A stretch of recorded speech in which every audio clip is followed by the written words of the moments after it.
Hello YouTube, this is SuperBoi Comics coming at you with my first review for Thor number 7, written by Jason Aaron with art by Tony Moore, and let's just jump right into this book.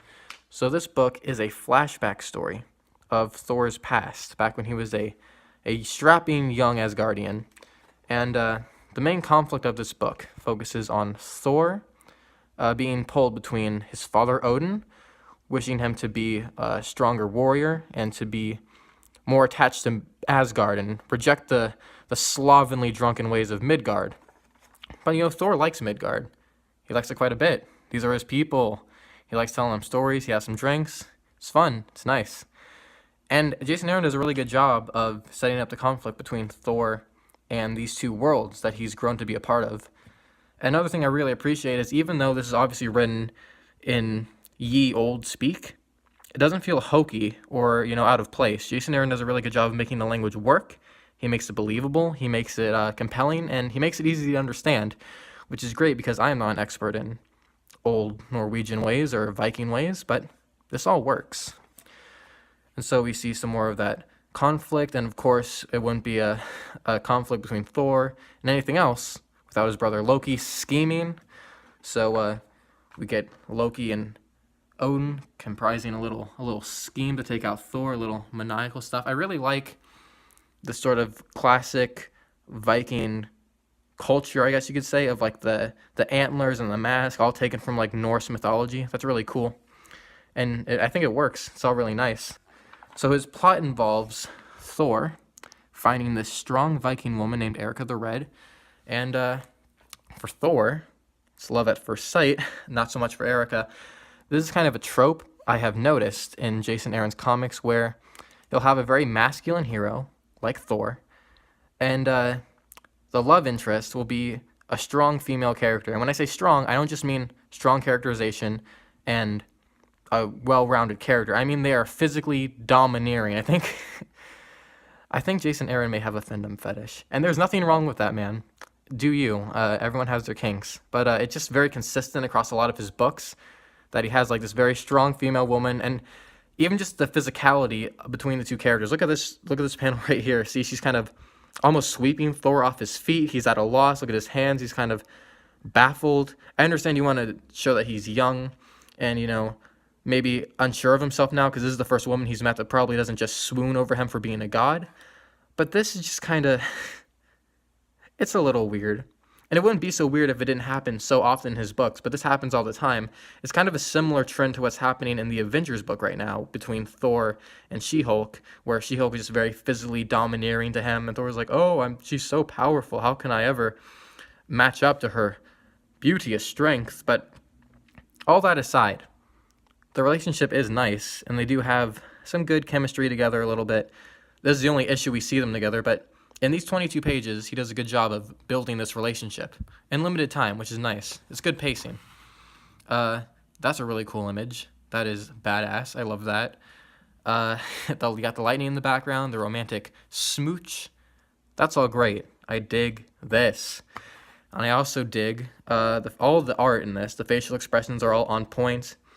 You got Odin and Loki's like, and Loki's like, hey, just give it time, man. Give it time.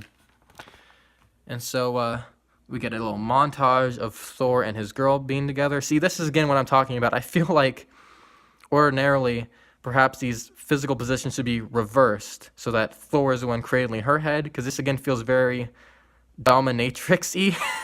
I get she's a Viking. I understand that she's a Viking. But also, like, would Thor be all about just sort of being coddled and cradled like this all the time? I don't know. But I'm also not the writer, so it's... Jason Aaron, you do you, man. It's fine. It's okay. It's not that bad.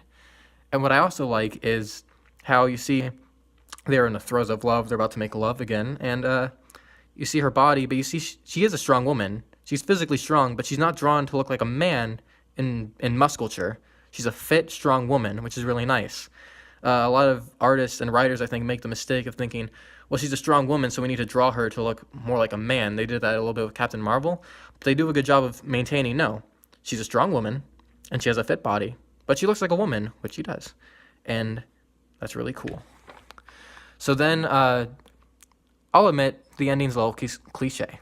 So Thor is sent off to fight a little war in Asgard, and he's gone for so long that, oh no, the love interest passed away while he was gone, whilst he was away fighting this grand ye old war. And oh, 'twas only 3 days late, how yeah, okay, we've seen that before, right? The hero goes away and he fights and the lady dies, and she waits at the same spot for him every day, watching the sunset, hoping one day the sun will rise with her golden-locked femboy returning into her loving, caressing, strong arms. But it's okay. You know what? It's alright.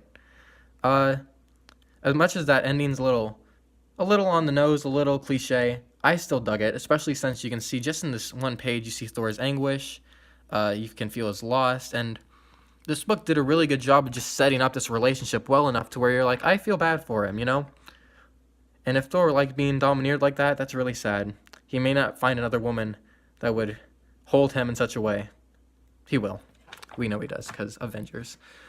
I love the way this guy draws Loki. This Tony Moore guy does a really good job of giving Loki these maniacal expressions and stuff. Even when his plan fails and Odin's had enough of him and throws him to a wall, he's got this sort of mischievous grin, like he's always scheming, he's always planning, there's always another thing going on in his head. And I dig that.